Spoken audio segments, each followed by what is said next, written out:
जय हिंद। नमस्कार। मेरे चैनल में आपका स्वागत है।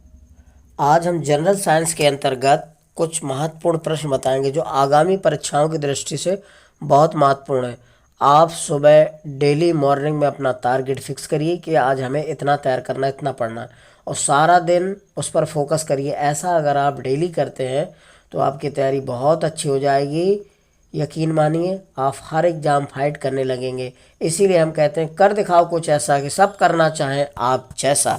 अब देखिए, पहला प्रश्न है, कह रहा है, एक दंत चिकित्सक द्वारा रोगी के दांतों की जांच करने के लिए प्रयुक्त दर्पण कौन सा है।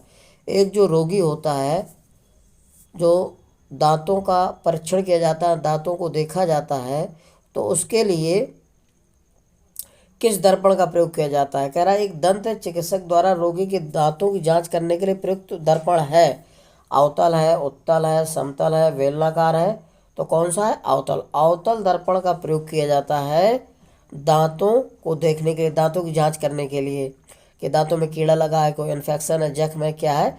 तो अवतल दर्पण का, क्योंकि अवतल दर्पण का मेन काम होता है किसी छोटी वस्तु को बड़ा साइज में दिखाना, छोटी वस्तु को बड़ा करके दिखाई देना। ठीक है, तो पहला विकल्प सही हो जाएगा इसका। अगला है, टेलीविजन के दूरस्थ नियंत्रण के लिए किस प्रकार के विद्युत चुम्बकीय विकिरण का उपयोग किया जाता है। टेलीविजन के दूरस्थ नियंत्रण के लिए किस प्रकार के विद्युत चुम्बकीय विकिरण का उपयोग किया जाता है। औरक्त का या पराबैंगनी का, दृश्य का, उपरोक्त में से कोई नहीं, बताइए। तो पराबैंगनी किरणों का नहीं विनीता, पराबैंगनी किरणों का प्रयोग नहीं किया जाता। औरक्त तरंगों का प्रयोग किया जाता है, औरक्त विद्युत चुम्बकीय तरंगों का प्रयोग किया जाता है, क्योंकि जो टेलीविजन का रिमोट कंट्रोल होता है उसमें औरक्त तरंगों का उपयोग किया जाता है। औरक्त तरंगों का काम होता है दूर से ही आदेश देना, यानी कि जैसे हम यहाँ पर दूर बैठे हैं, मान लो 5 मीटर की दूरी या 2 मीटर की दूरी पर, तो यहाँ से हम क्या है, रिमोट अगर दबाते हैं सिग्नल, तो यहाँ से औरक्त तरंगे पहुँच जाती हैं और वो चेंज कर देता है। ठीक है, चैनल बदल जाता है, ये जो भी स्थिति बदलते हैं। तो रिमोट कंट्रोल में जो औरक्त तरंगे होती हैं, विद्युत चुम्बकीय विकिरण, उनका काम होता है क्या करना, उसको चेंज करना यानी बदलना। तो औरक्त तरंगों को उपयोग किया जाता है, दूर से ही आदेश देने का काम करता है और वो चेंज हो जाता है, ध्यान रखिएगा। ठीक है, तो इसका पहला विकल्प सही हो जाएगा। अगला है, प्रशीतन खाद्य परीक्षण में मदद करता है, जीवाणुओं को मारकर, जैव रासायनिक क्रियाओं की दर कम करके, एंजाइम क्रिया नष्ट करके, या खाद्य पदार्थ को बर्फ की परत से ढककर। तो इनमें से बताइए कौन सा आंसर सही होगा। तो जीवाणु को मारकर नहीं संगीता, ये जीवाणु को मारता नहीं है, ये जीवाणुओं की संख्या को कम कर देता है। प्रशीतन का काम होता है कि जो खाद्य पदार्थ खाने वाली, जैसे साग सब्जियां हैं, ठीक है, या कोई ऐसे पदार्थ हैं, तो उनको फ्रिज में रखा जाता है, क्योंकि फ्रिज क्या करता है, जीवाणु की गति को कम कर देता है। ठीक है, जो जैव रासायनिक क्रियाएं होती हैं उनकी दर को क्या कर देता है, कम कर देता है। ठीक है, उनकी दर को क्या बढ़ने नहीं देता। तो जीवों की वृद्धि की गति को क्या कर देता है, सीमित। तो ये सही हो जाएगा, जैव रासायनिक क्रियाओं की दर को क्या करता है, कम। तो बी विकल्प सही हो जाएगा, इसका बी विकल्प राइट हो जाएगा। ठीक है, अगला है, किस स्तर से अधिक की ध्वनि खतरनाक ध्वनि प्रदूषण कहलाता है। यानी कि कितनी डेसिबल की ध्वनि अधिक खतरनाक होती है, वो ध्वनि प्रदूषण के अंतर्गत आती है। 30 डेसिबल, डीबी का मतलब होता है डेसिबल। तो ध्वनि को मापने के लिए डेसिबल का प्रयोग करते हैं, इसका मात्रक यूनिट होता है, इकाई। 40 डेसिबल, 60 डेसिबल और 80 डेसिबल। तो ध्यान रखना, 80 डेसिबल या इससे अधिक ध्वनि क्या होती है, अधिक खतरनाक मानी जाती है, ये प्रदूषण करती है। इससे सामान्य मनुष्य व्यक्ति क्या होता है, बहरा हो सकता है, कान का पर्दा फट सकता है। तो अधिक खतरनाक कितनी डेसिबल होती है, 80 डेसिबल। इसका डी राइट आंसर हो जाएगा, डी विकल्प क्या हो जाएगा, सही हो जाएगा। ध्यान रखना, डी राइट आंसर हो जाएगा। अगला है, पीने के पानी को शुद्ध करने के लिए निम्नलिखित गैसों में से किसे प्रयोग में लाया जाता है। पीने के पानी को शुद्ध करने के लिए निम्नलिखित गैसों में से किस गैस का प्रयोग किया जाता है, या किस गैस का प्रयोग काम में लाया जाता है। सल्फर डाइऑक्साइड, या फिर क्लोरीन, फ्लोरीन, या कार्बन डाइऑक्साइड। इन चारों में से बताइए कौन सा विकल्प सही हो जाएगा। पानी को शुद्ध करने के लिए, यानी कि पीने वाला जो पानी होता है तो उसको शुद्ध बनाना है, ठीक है, बैक्टीरिया रहित बनाना है, तो कौन सी गैस मिलाते हैं उसमें? तो क्या मिलाते हैं? क्लोरीन मिलाते हैं, ध्यान रखना। Cl2 क्या मिलाते हैं? Cl2 chlorine. तो इसका वी विकल्प राइट हो जाएगा। कौन सा? वी विकल्प राइट हो जाएगा। पीने वाले पानी को शुद्ध करने के लिए क्या मिलाते हैं? Chlorine, Cl2। अगला प्रश्न है, कह रहा है निम्नलिखित रोगों में कौन सा टाइगर मच्छर द्वारा संचालित नहीं होता? निम्नलिखित रोगों में कौन टाइगर मच्छर द्वारा संचालित नहीं होता, यानी कि फैलता नहीं है? पीत ज्वर या डेंगू, चिकनगुनिया, जापानी एन्सेफेलाइटिस। तो इनमें से कौन सा है जो टाइगर मच्छर द्वारा नहीं संचालित होता? तो पीत ज्वर होता है टाइगर मच्छर द्वारा, डेंगू होता है, चिकनगुनिया होता है, लेकिन ये डी विकल्प सही हो जाएगा इसका, जापानी एन्सेफेलाइटिस ये नहीं टाइगर मच्छर द्वारा फैलता, ध्यान रखना। तो इसका कौन सा ऑप्शन हो जाएगा? डी राइट हो जाएगा। अगला प्रश्न है, सूर्य के प्रकाश के अदृश्य भाग से प्रकाश संश्लेषण किया जाता है कुछ किसके द्वारा? वृक्षों द्वारा, कवक द्वारा, बैक्टीरिया द्वारा, फफूंद द्वारा। तो इन चारों में से किसके द्वारा किया जाता है? सूर्य के प्रकाश के अदृश्य भाग से प्रकाश संश्लेषण किया जाता है किसके द्वारा? वृक्षों द्वारा, कवक द्वारा, बैक्टीरिया द्वारा, फफूंद द्वारा। तो ये बैक्टीरिया द्वारा किया जाता है, जीवाणुओं द्वारा किया जाता है, ध्यान रखना। तो जीवाणु क्या करते हैं? अवरक्त विकिरण के प्रयोग द्वारा प्रकाश संश्लेषण करके ऊर्जा उत्पन्न करते हैं। जैसे कुछ बैक्टीरिया होते हैं, जैसे ग्रीन मफलर, ठीक है, तो ग्रीन मफलर क्या होते हैं? जीवाणु होते हैं। तो ये अवरक्त विकिरण को अवशोषित करके प्रकाश संश्लेषण करके ऊर्जा उत्पन्न करते हैं, ध्यान रखना। तो बैक्टीरिया द्वारा करते हैं। तो सी विकल्प इसका सही हो जाएगा, यानी कि सी राइट आंसर होगा इसका। देखिए अगला प्रश्न है, कह रहा है किसी व्यक्ति का पूरा प्रतिबिंब देखने के लिए एक समतल दर्पण की न्यूनतम ऊंचाई कितनी होनी चाहिए? अगर यदि एक व्यक्ति का पूरा प्रतिबिंब देखना है, यानी कि पूरा बॉडी, पूरा शरीर देखना है, तो समतल दर्पण की न्यूनतम ऊंचाई कितनी होनी चाहिए? मान लीजिए एक व्यक्ति 10 सेंटीमीटर लंबा है, तो समतल दर्पण की न्यूनतम दूरी ऊंचाई कितनी होनी चाहिए? आधी होनी चाहिए। हमेशा ध्यान रखना, किसी व्यक्ति का पूरा प्रतिबिंब देखने के लिए समतल दर्पण की आधी दूरी होनी चाहिए। व्यक्ति से कितनी होनी चाहिए? आधी दूरी। अगर व्यक्ति 10 सेंटीमीटर का है तो समतल दर्पण की न्यूनतम ऊंचाई कितनी होनी चाहिए? आधी होनी चाहिए। 2 एकम 2, 2 पंचे 10, यानी कि 5 होनी चाहिए, ध्यान रखना। तो व्यक्ति की ऊंचाई के बराबर ये नहीं होगा। अगला है व्यक्ति की ऊंचाई की आधी और व्यक्ति की ऊंचाई के 1/4, ये नहीं होगा। व्यक्ति की ऊंचाई की दुगनी, ये भी नहीं होगा। ये बी विकल्प राइट हो जाएगा इसका, वी राइट आंसर आएगा। व्यक्ति को ऊंचाई की आधी होनी चाहिए, ठीक है। यदि अगर व्यक्ति का पूरा प्रतिबिंब देखना है तो समतल दर्पण की आधी दूरी होनी चाहिए। कितनी होनी चाहिए? समतल दर्पण की न्यूनतम ऊंचाई कितनी होनी चाहिए? आधी। ऊंचाई या दूरी कहे तो आधी कहेंगे, ध्यान रखना। तो वी विकल्प सही हो जाएगा, वी राइट आंसर आ जाएगा। अगला है ध्वनि तरंगे नहीं चल सकते हैं। तो ध्वनि तरंगे किस में नहीं चलती? ठोस में, द्रवों में, गैसों में। तो ध्वनि तरंगे किस में गमन नहीं कर सकती हैं? तो ध्यान रखना, निर्वात में गमन नहीं कर सकती। कौन सा? डी विकल्प सही हो जाएगा इसका, डी राइट आंसर। ध्वनि तरंगे नहीं चल सकती या गमन नहीं कर सकती किस में? निर्वात में नहीं कर सकती। ध्वनि द्रवों में कर सकती हैं, ठोस में कर सकती हैं, गैसों में। ध्वनि तरंगों की सबसे अधिक चाल किस में होती है? ठोसों में पूछा जाता है, ध्यान रखना। ध्वनि तरंगों का अधिकतम चाल किस में होती है? ठोस में। सबसे कम होती है गैस में, ध्यान रखना। सबसे अधिक ठोस में और सबसे कम होती है गैसों में, ध्यान रखना। और पूछ रहा है कि ध्वनि तरंगे नहीं चल सकते हैं या गमन नहीं कर सकती, तो निर्वात में नहीं गमन कर सकते, ध्यान रखना। प्रकाश जो है निर्वात में गमन कर सकता है, चल सकता है।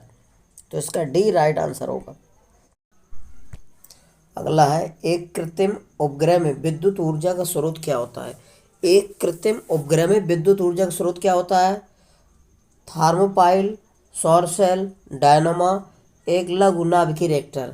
तो ध्यान रखना, एक कृत्रिम उपग्रह में विद्युत ऊर्जा का स्रोत होता है सौर सेल। क्या होता है? सौर सेल होता है, ध्यान रखना। अंतरिक्षयान, कृत्रिम उपग्रह, ध्यान रखना, अंतरिक्षयान और कृत्रिम उपग्रह में जो सौर सेल होता है, तो सौर सेल से जो पैनल बनाए जाते हैं वो लगाए जाते हैं, ध्यान रखना। तो या अंतरिक्षयान और कृत्रिम उपग्रह में किसका प्रयोग किया जाता है? सौर सेल का। सौर सेल के पैनल बनाए जाते हैं, प्लेटें। तो ये सौर सेल काम करता है, कृत्रिम उपग्रह और अंतरिक्ष यान में, ध्यान रखना। विद्युत ऊर्जा के स्रोत का कार्य कौन करता है? सौर सेल। तो बी विकल्प राइट हो जाएगा इसका, बी आंसर राइट हो जाएगा। अगला प्रश्न है, निम्नलिखित में से कौन एक विस्फोटक पदार्थ नहीं है? इन चारों में से कौन सा विस्फोटक पदार्थ नहीं, बताइए सब लोग। तो पहला है ट्राइनाइट्रोटॉलुइन, डाइनाइट्रोग्लिसरीन, साइक्लोट्राइमेथिलीन ट्राइनाइट्रामीन, और अगला है चौथा नाइट्रोक्लोरोफार्म। तो इन चारों में से कौन सा विस्फोटक नहीं है? नहीं मंजो, ये ट्राइनाइट्रोटॉलुइन नहीं, ये तो विस्फोटक है। आपका वो कह रहा है कौन विस्फोटक नहीं है, प्रश्न को अच्छी तरह समझिए। तो इसका डी राइट आंसर होगा नाइट्रोक्लोरोफार्म। नाइट्रोक्लोरोफार्म का प्रयोग एक निश्चेतक के रूप में किया जाता है। जब कोई किसी रोगी का ऑपरेशन किया जाता है तो उसको बेहोश करने के लिए नाइट्रोक्लोरोफार्म का प्रयोग किया जाता है। क्लोरोफार्म का प्रयोग क्यों किया जाता है? कि निश्चेतक के रूप में, यानी कि बेहोशी करने में किया जाता है, ध्यान रखना। तो क्लोरोफार्म जो है निश्चेतक के रूप में प्रयोग किया जाता है, पूछा जाता है अधिकांश। तो रोगी को बेहोश करने के लिए नाइट्रोक्लोरोफार्म का प्रयोग किया जाता है। तो ट्राइनाइट्रोटॉलुइन ये आपका TNT ये विस्फोटक है, और डाइनाइट्रोग्लिसरीन ये ग्लिसरीन भी विस्फोटक होता है। साइक्लोट्राइमेथिलीन और ट्राइनाइट्रामीन ये विस्फोटक सभी हैं। ये तीनों क्या है? विस्फोटक। लेकिन नाइट्रोक्लोरोफार्म ये क्या है? निश्चेतक रूप में प्रयोग करता है बेहोश करने में रोगी को। तो डी विकल्प से हो जाएगा इसका। अगला प्रश्न है, सेरेब्रल पाल्सी एक मस्तिष्क संबंधी विकार है जो समानता पाया जाता है, किसमें पाया जाता है बताइए? वृद्धों में, ड्रग नशेड़ियों में, छोटे बच्चों में, केवल महिलाओं में पाया जाता है। बताओ।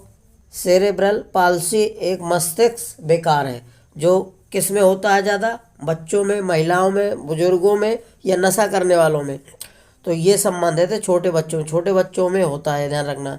सेरेब्रल पाल्सी एक मस्तिष्क विकार है जो छोटे बच्चों को प्रभावित करता है, ये छोटे बच्चों में होता है। तो ये सी विकल्प सही हो जाएगा, सी राइट आंसर होगा इसका। अगला है सूची 1 और सूची 2 से सुमेल कीजिए तथा नीचे दिए गए कोड का सही मिलान करिए। तो देखिए सूची दे रखा फर्स्ट और सूची सेकंड, इसमें विटामिन के नाम है और इसमें तत्व दिए गए हैं, किसकी कमी से कौन क्या होता है। तो देखिए इसमें लिखा है, पहला क्या लिखा है? विटामिन 12 लिखा है। तो विटामिन 12 बी की कमी से क्या होता है? विटामिन 12 में क्या पाया जाता है, सॉरी, तो ये विटामिन 12 में कोबाल्ट पाया जाता है। तो ए का संबंध बी हो जाएगा। अब हीमोग्लोबिन में क्या होता है? लोहा, आयरन होता है, तो बी का चौथा हो जाएगा। अब क्लोरोफिल में मैग्नीशियम धातु पाई जाती है और पीतल में तामा धातु पाया जाता है। तो विटामिन 12 का संबंध किससे है? दूसरे से, ए का दूसरे से, और हीमोग्लोबिन का बी का चौथा से, और सी का पहले से, और डी का तीसरा से। तो यानी कि पहला विकल्प सही हो जाएगा इसका, पहला राइट हो जाएगा, ध्यान रखना। विटामिन B12 में कोबाल्ट पाया जाता है, हीमोग्लोबिन में आयरन पाया जाता है, लोहा, क्लोरोफिल में मैग्नीशियम धातु Mg पाई जाती है, ध्यान रखना Mg, और पीतल में तामा धातु होते हैं, पीतल में तामा और जिंक का मिश्रण होता है। तो इसका ध्यान रखिए, इसका पहला राइट यानी कि पहला आंसर सही हो जाएगा इसका, पहला विकल्प, ठीक है, ध्यान रखिएगा।